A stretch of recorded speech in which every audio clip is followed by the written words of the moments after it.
Narating din namin ang kubo pero hindi pa niya ako ibinaba sa papag ng kawayan. Diretso pumasok kami sa loob ng kwarto kung saan ako pumasok kanina. Wala na ang mga nagkalat na larawan dito nang dahan-dahan niya akong ilapag sa kama. Naupo ko na maayos. Napangiwi siya nang makita niya ang sugat sa aking paa. Wait me here. Kukuha ko ng palinis sa sugat mo. Hindi ka kasi nag-iingat. Anya. Galit ba siya o concern? Ewan ko, parang galit siya dahil yun ang nararamdaman ko. Sinundan ang paningin ko nang siya ay magtungo sa tukador at may kinuha siyang mga gamot at panlinis sa sugat ko. Bagyang naupo siya sa sahig at hinawakan niyang aking kalawang paa. Na-infection na ito dahil nababad na ito sa tubig. Kung alam ko lang nandito ka, hindi sana mangyayari ito sa'yo. Next time, huwag mo na uulitin ito, okay?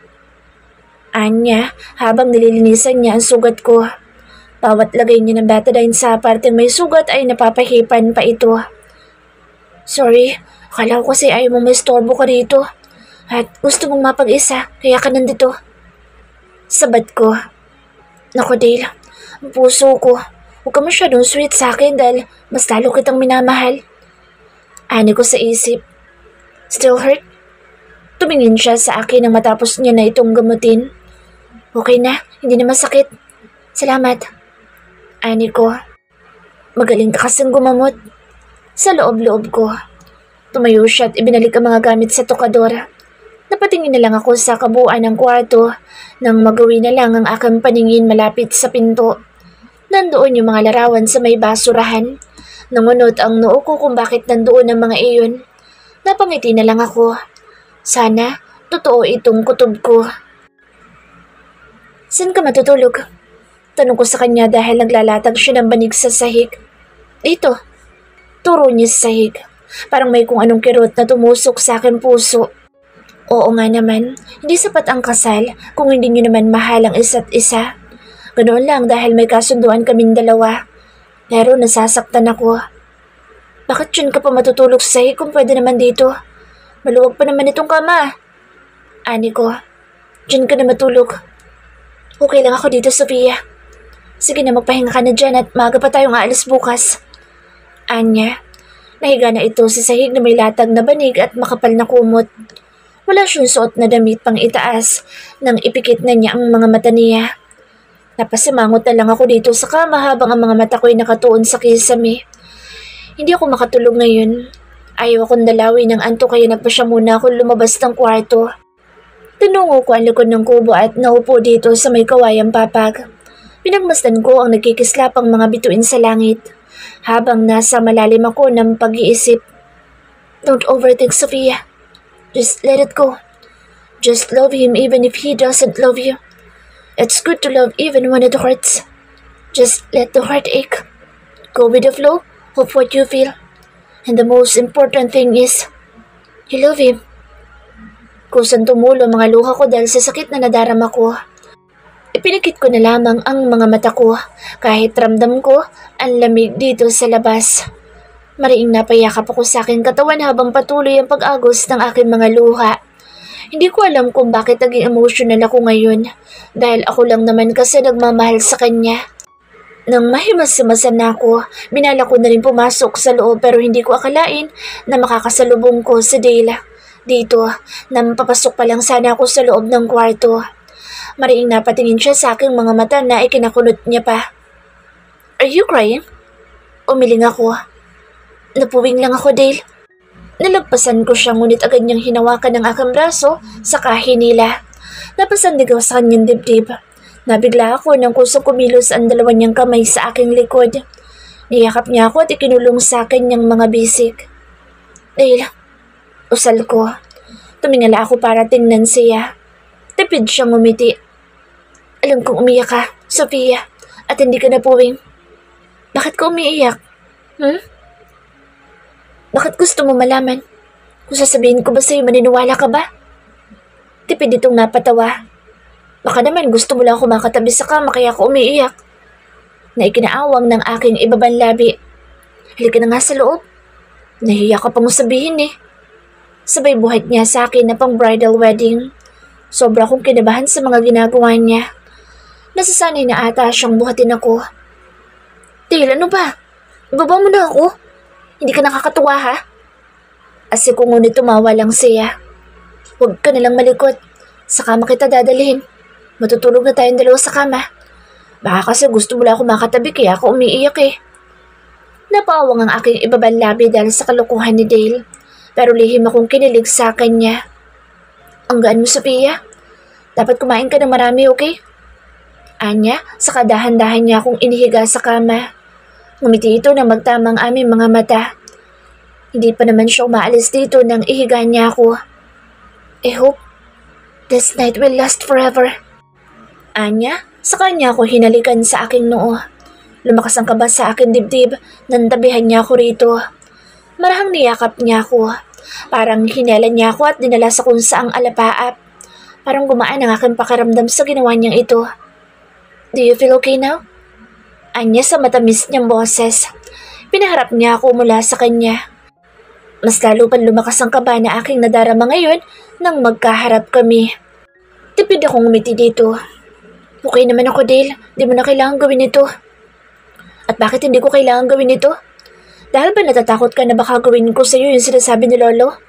Na mabigyan natin siya agad ng apo? Ayaw mo ba? I'm sorry kung napipilitan kang gawin iyon, Sophia.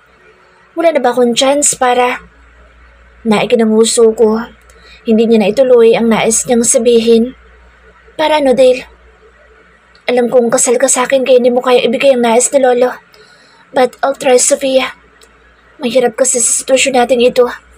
Pinakasalan kita dahil sa mana ni Lolo. Pinakasalan kita, ngunit hindi kita mahal. Dahil nahihirapan akong mahalin ka. Pero susubukan ko, Sophia. Susubukan kong mahalin kita. Kalimutan mo na lang kung ano ang mga sinabi ko sa iyo noon. Mag-focus tayo ngayon, okay? Anya, let's sleep. Maaga pa tayo bukas dahil kanina pa tayo hinahanap ni Lolo. Kinabukasan, nagising ako na ganoon pa din ang ayos naming dalawa. Tulog pa siya nang tingnan ko ito. Gusto ko na sanang bumangon kaso mukhang nakalak ako sa mga braso niya at ginawa niya talaga akong dantayan. Naiipit ako sa pamamaraang pagyakap niya. Para ako lumpiang Shanghai. Dale, may nausal ko. Dale naman eh. Samangot ko dahil ayaw niyang gumising. Naandaan kong tinanggal ang kanyang mga braso na pumulupot sa aking katawan ngunit sa ginawa kong iyon ay mas lalo lang niyang hinigpitan ang yakap niya sa akin. Ihi pa naman ako ngayong umaga. Diyos ko naman. Dale naman. Ihi na ako eh. Tapos naman pakawalan mo na ako. Nagmulat siya ng mga mata niya. Good morning, Sophia. Bati niya pero pumukit muli ang mga mata niya. Halos mainis na ako sa kanya dahil hindi niya ako pinapakawalan sa mga bisig niya. Ano ba naman, Dale? Naiihi na ako eh. Reklamo ko. Tapid siyang ngumiti. Kiss mo muna ako, Sophia, saka kita pakakawalan. Anya, ayoko. Singhal ko. Tumaas ang sulok ng kanyang labi. Kung ayaw mo kong halikan, ako nga halik sa'yo. Pananakot niya na ikinainis ko. Magkikis kami tapos hindi pa kami nakakapagmumog na dalawa. Nabigla na lang niya ako pinaibabawan. Nagulat ako sa ginawa niya na parang nastatwa na lang ako. Mataman lang siyang nakatitig sa mga mata ko. Pero naramdaman ko na naman na sasabog ng aking pantog dahil sa pagdagan niya sa akin. Naiihi na talaga ako eh. Wrong timing naman si Dale. Kagabi hindi niya ginawa. Bakit ngayon pa? Maiihi ako sa ginagawa niya. Alis na, Dale. Kung gusto mo kong halikan, mamaya na lang, okay? Wrong timing ka naman kasi eh. Ani ko. Okay lang, Sophia, kung maihi ka dito. Pekto lang niya nakidikilig ka sa akin. Naikinaawang ng aking labi. Kusang napapikit ako ng mga mata ko nang halikan niya ako. Smack lang sa unang ngunit unti-unti ang paggalaw ng kanyang labi sa labi ko. Tumugo na din ako dahil sa kakaibang sensasyon na aking nararamdaman ngayon. Kiss pa lang iyon pero parang dinadala niya na ako sa langit. Itigil mo na ito. Ani ko ngunit hindi siya nakinig sa akin. Huwag mo kong bitinin, Sophia. I can't stop this. I'm dumb, horny. Malutong niyang mura. Kakaiba ka, Sophia. Ungol niya pa. Patay. Hindi ko na rin kaya, Dale. Maiihi na talaga ako. Reklamo ko na bigla ko siyang naitulak ng malakas. Bumagsak siya sa sahig dahil nandito lang kami sa gilid ng kama. Nanlaki ang mga mata ko dahil nahulog siya. I'm sorry, Dale. Di ko sinasadya. Ani ko at pabilis na bumangon sa kama. Nagtungo ko sa labas at nasapo ko na lang ang akin noo dahil wala palang banyo dito. Kainis naman. Walang banyo. Asar. Sabi ko sa'yo, umihi ka na lang sa kama. Ani Dale na nandito na sa akin tabi. Tinapunan ko siya ng masamang tingin. Ang ganda talaga ng kubo mo, ano? Ngumisi siya. Tara sa ilog. Doon ka umihi. Sabay hawak niya sa aking kamay. Sumama ako sa kanya hanggang sa marating na namin ang ilog. Paano ko iihi dito? Ang babaw naman dito. Reklamo ko. Anong gusto mo, Sofia?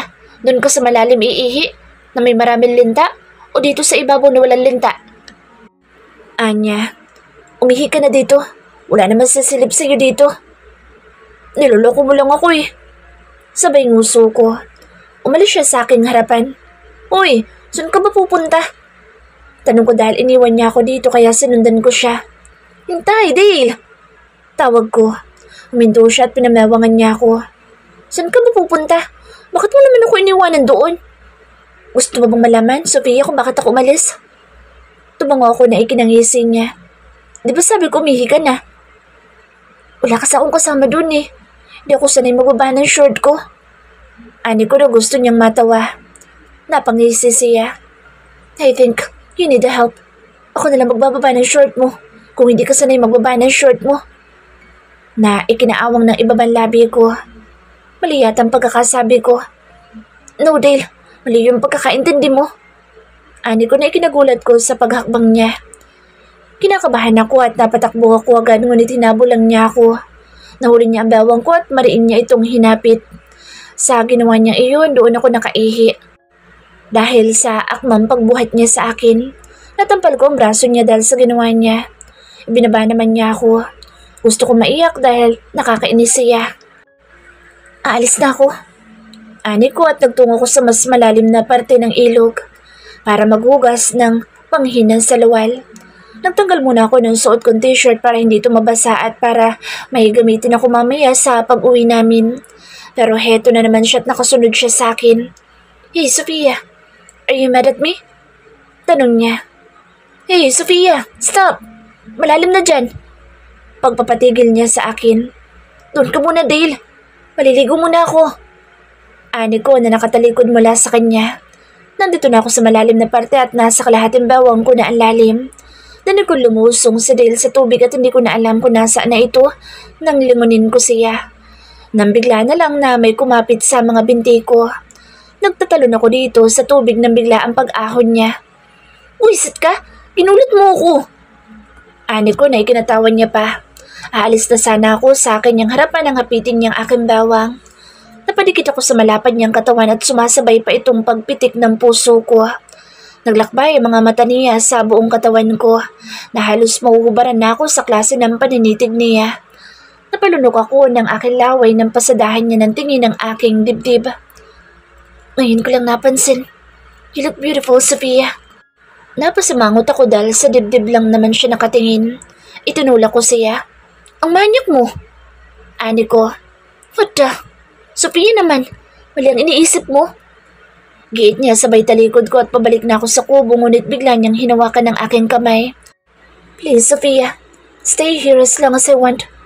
Gusto ko pagbalik natin ng mansyon. Okay na tayong dalawa. Ayoko nagkakailangan pa tayong dalawa. Please, let's begin our marriage as a couple. Kung okay lang sa'yo. Automatic kong anya. Lihim ako napangiti dahil heto nang pinakaantay ko sa kanya. Kung anong pa siya mo, Dale, I will. Marahang niyakap niya ako at ramdam ko ang pagsinghap niya. Thank you, Sofia. Hindi kita bibiguin. Promise, hindi kita sasaktan. Sabay halik niya sa akin labi. Gusto kong umiyak dahil sa sobrang saya na aking nararamdaman ngayon. Tinapi ko ang braso ni Dale dahil hindi niya mabitawan ang aking labi. Umagang umaga ay ito ang pinang-umagahan namin. Let's continue this, Sofia. Mahinang usal niya nang pagdikitin niya ang aming mga noo. Sobra akong nadala sa mga halik niya kaya hindi ko akalain na sumang-ayon ako agad. Binuhat na naman niya ako at dinala sa kubo. Kung ganito palagi ang ginagawa ni Dale, tatama rin na din akong maglakad. Marahan niya ako inilapag sa kama at agad na dinag-anan. Nabasa tuloy ang kutson dahil sa mga suot namin kanina na naligo kami sa ilog.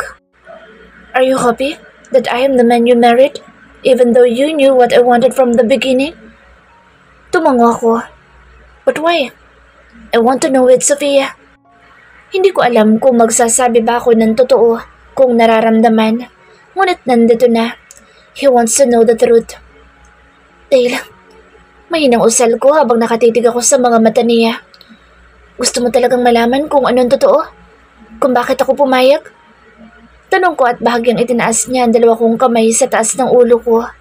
Sobrang kabang nararamdaman ko nang pasadahan niya ako ng mapang-akit niyang mga mata.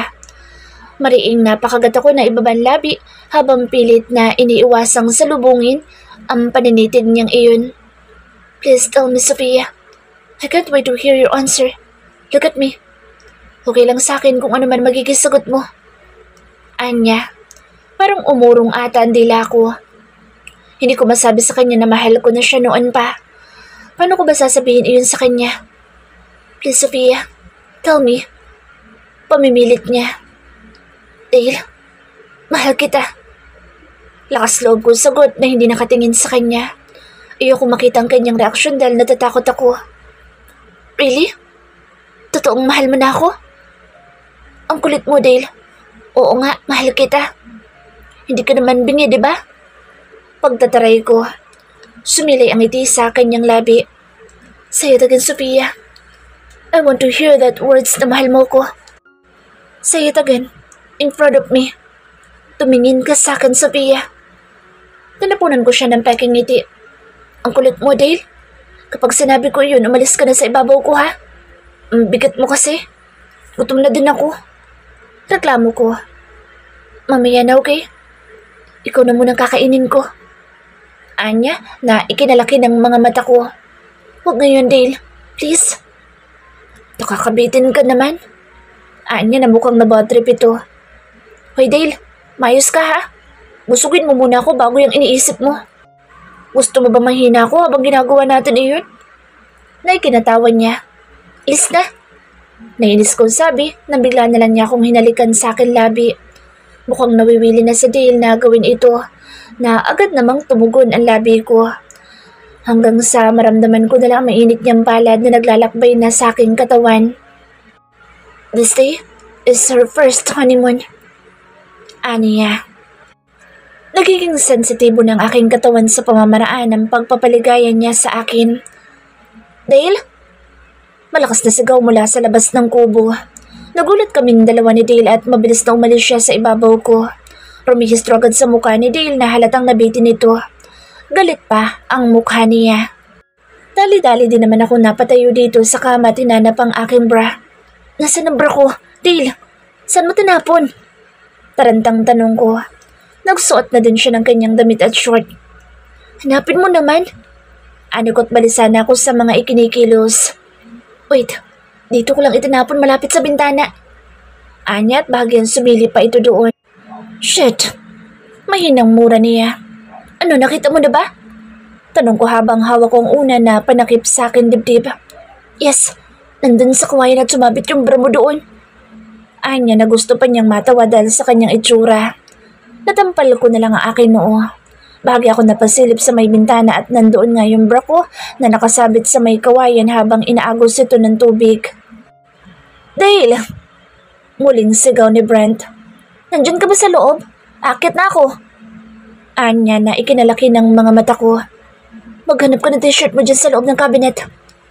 Ito sa kanao nang lumabas ito ng kwarto. Naiwan ako ditong mag-isa at naghahanap ng pwedeng maisuot. Kunti lang naman ang laman ng cabinet niya na halos mga white t-shirt ang meron dito kaya kumuha ko ng isa. Isinuot ko ito at saka tuluyan lumabas na din ng kwarto. Nahihiya akong humarap kay Brent dahil sa ibang klase ng kanyang paninitig pagkalapit ko kay Dale. Nandito ako sa tabi niya. Parang pakiramdam ko ay may masamang nangyari kaya siya nandito. We gonna go, Sophia. Ani Dale matapos nila mag-usap. Kinakabahan naman ako. Parang may nangyari nga dahil nagmamadali kaming umalis. Kaagad na tinungo namin ang sasakyan ni Dale. Siya na rin ang nagbukas ng pinto para sa akin. Tapid ko siyang initian nang balingan niya ako ng tingin. Sumakay na rin ito sa driver's seat at matamang tumingin pa siya sa akin. Ngumisi ito ng pasadahan niya ako ng tingin kaya napahawak na lang ako sa akin dibdib para matakpan lang. Ituloy natin ito, love. Nabitin ako. Anya, huwag niyang sabihin na dito kami gagawa ng baby. Hoy, mayos ka, Dale, ha? Tapid siyang napatawa. Pinandilatan ko naman siya ng mga mata ko. Shadow ko namang mahilid, Dale. Ani ko na ikinatawan niya pa. Ayaw mo nun? Sa'yo lang ako natuturnan? Anya na ikinaawang ng aking labi. Hindi na ako makapagsalita pa dahil hindi ako makasakay sa mga kalokohan niya. Pagkarating namin ng mansyon, dali-daling bumaba si Dale pero nagawa pa rin niyang buksan ang pinto ng sakyan. Salamat. Ani ko, ngunit hindi ko akalain na hahapitin niya ako sa bewang. Need pa bang gawin mo ito? Hindi lang ito pagkukunwari, Sofia. Gusto ko lang gawin sa'yo ito. Alam ko mahirap para sa'yo itong mga nakikita mo pero dapat masanay ka na dahil totoo na ito. Tipid akong ngumiti sa kanya at bahagya na naman lumikot ang mga mata niya sa dibdib ko. Nabitin talaga ako. Anya na gusto ko nalang matawa sa itsura niya. Halika na at kanina ba tayo hinihintay ni Lola sa loob? Pumasok na kaming dalawa sa loob ng mansyon. Tila kay bigat ng pakiramdam ko habang tinutuntun ang silid ng kanyang lolo. Bigla kong kinabahan nang makita namin na nakaratay ang kanyang lolo sa kama. Dale, apo. Nangihinang Anya kaya ito lumapit sa kanyang lolo. Mukhang hinang-hina na siya ngayon. Pero hindi naman siya ganito kahina kahapon na kasama namin pero biglaan na lang ang panghihina niya sa hindi ko malaman na dahilan. Naupo si Dale sa kanyang tabi. Tumingin po muna sa akin ang kanyang lolo. Halika dito, apo. Lumapit ka dito. Tawag niya sa akin na kusang sumunod ang mga paa ko. Nasa tabi ako ni Dale ngunit pinaupo niya lang ako sa kanyang kandungan. Sa kanya ako kinulong sa mga bisig niya. Nagulat ako sa ginawa niya na ikinalaki pa ng mga mata ko. I hope, apo, na totoo sana yung ipinapakita mo kay Sofia. Mahalin mo siya, po, dahil bihira lang ang mga babaeng kagaya niya. Huwag mong gawin biro ang pagpapakasal mo sa kanya. Dahil kapag nalaman kong nakipagkasundo ka lang sa kanya, para lang makuhang mana, hindi ko hahayaan na mangyari iyon hanggat hindi niyo ako nabibigyan ng apo. Galit niyang ani. Nang matapos kaming kausapin ni Lolo ay agad na nagtungo ko sa kwarto namin ni Dale. Pero nandoon pa din siya sa loob ng kwarto ni Lolo at may mahalaga silang pinag-uusapan. Agad kong inasikasong aking sarili. At nang matapos ko na ay agad na pumasok si Dale dito sa loob ng kwarto. Binilisan mo ata na maligo. Anya sa kanya ko hinalikan sa aking leeg habang pinapatuyo ko ang basa kong buhok. Nandito ako nakaupo sa gilid ng kama. Nakikiliti ako, Dale. Nakangiti kong ani at napahagikik lang ako sa ginagawa niya. Tama na, Dale. Ani ko na halos mapahawak na ako sa bedsheet dahil sa kakaibang kiliti na aking nadarama ngayon. Hindi siya nakinig sa sinabi ko. Hanggang sa mapahiga na lang ako sa kama pero agad din akong napabangon. Pero sa pagbangon ko ay agad niya akong pinahiga sa kama. Tumabi ito sa akin at napabugan na lang siya ng hangin sa kanyang bibig. Okay ka lang ba, love? Tanong niya, ngunit sa kisame siya nakatingin. Ang mga kamay niya ay nasa ilalim ng kanyang ulo. Tipid akong ngumiti saka ko siya niyakap. Okay lang ako. Bakit mo natanong yan? Kung tungkol na naman ito sa mga sinabi ni Lolo, magagawa na natin bigyan siya ng apo kung yun lang kahilingan niya. Hindi ba't gusto mo din yun? Umikot siyang paharap sa akin. Oo, Sofia. At handa na akong bumuo ng pamilya kasama ka. What? Gusto ko munang hingin sa magulang mo itong pagpapakasal nating dalawa. Gusto kong ipaalam sa kanya ito bago natin gawin ang mga gusto natin. Ito ba yung mga pinag-usapan niyo ni Lolo kaninang umalis ako? Tumango siya. Pero bala ko naman talagang gawin niyo yun. Inunahan lang ako ni Lolo at mas nauna pa pala siyang nagpunta sa mama mo. Kaya pala umalis si Lolo at doon nagpunta. He wants to make sure kung totoo talaga itong pagpapakasal natin. Kaya pala nang hina si Lolo dahil alam niya na. Patay ako dito kay inay. Ang alam niya nagtatrabaho ko sa'yo pero hindi niya alam na kasal na tayong dalawa. Yup. Kaya ngayon pupuntahan natin si inay pero bago tayo umalis, bubusugin na muna kita. Anya, Kaya napabangon agad ako. Napangisi siya. Anong ginagawa mo at parang nagulat ka sa sinabi ko? Sabi mo kasi bubusugin mo ko. Sagot ko na nakanguso. Ang alam ko ay ikakama na naman niya ako. Napahalakhak siya at bumangon na din ito. Ang dumi ng isip mo ngayon, Sofia. Ayoko munang gawin iyon sa'yo dahil kapag ginawa ko iyon ay baka malumpo ka lang. Magtataka si inay kapag nakita kanyang iika-ika sa paglalakad. Gusto mo bang pagalitan tayo ni inay? Anito, parang gusto kong matuwa sa sinabi niya. May point din naman siya sa sinabi niya. Halika na at kumain na tayo. Magpakabusog ka dahil marami pa tayong pupuntahan ngayon. Anya. Nagtungo kami agad sa dining area at nandito na si Brent. Nakaupo ng datna namin. Hindi halatang mga gutom ah. Biro niya sa amin nang sabay kaming maupo ni Glenn. Napangiwi ako. Batang iniisip mo, Brent. Ani Dale. Halatang gutom ka na din. If you ask me, oo, gutom na talaga ako. Sabay iling nito na may ngisis sa kanyang labi. Iba atang iniisip nitong dalawa. Sa bagay, usapan lalaki at hindi ako makagets sa mga pinag-uusapan nilang dalawa. Nang matapos na kaming kumain ni Dale ay nauna na akong nagtungo sa itaas ng kwarto para makapagpalit ng damit. Si Dale ay nagtungo muna sa kwarto ng kanyang lolo para magpaalam din na aalis na kami. Lumabas na din ako agad ng kwarto matapos ko magbihis, ngunit nakasalubong ko pa sa Brent's hagdan nang patungo siya sa kwarto niya. Sofia, tawag niya nang lagpasan ko siya. Huminto ako at binalingan ko siya ng tingin. Bakit? Lumapit pa siya ng konti. May gusto lang sana ako sabihin sa'yo pero kalimutan mo na lang. Kung ayaw mong marinig ang mga sasabihin ko. Anyat, kinabahan naman ako. Anong sasabihin mo? Kurot to ang tanong ko. Kung may nararamdaman ka na kay Dale, make sure na kaya mong masaktan sa uli. Sigurado ka na ba na mahal ka na talaga ni Dale? I'm sorry to say this. Ito lang ang masasabi ko.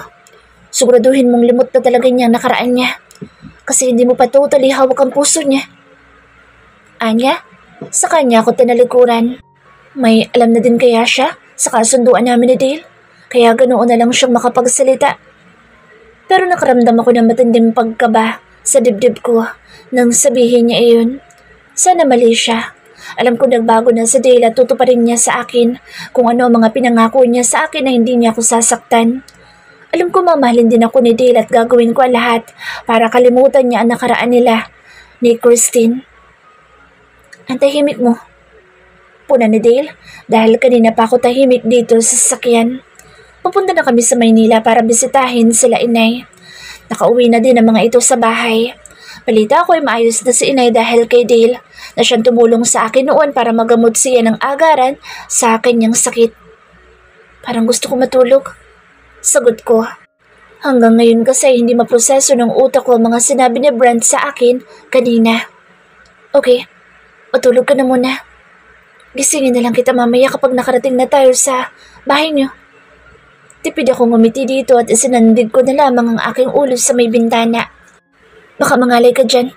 Pwede kang humiga dito sa lap ko. Anya. Salamat. Tipid kong tugon. Humiga ako sa lap niya. Pagkatanggal ko ng seatbelt, mariing napayakap ako sa kanyang hita at kusang ginawa ko iyon. Sabay singhap ko.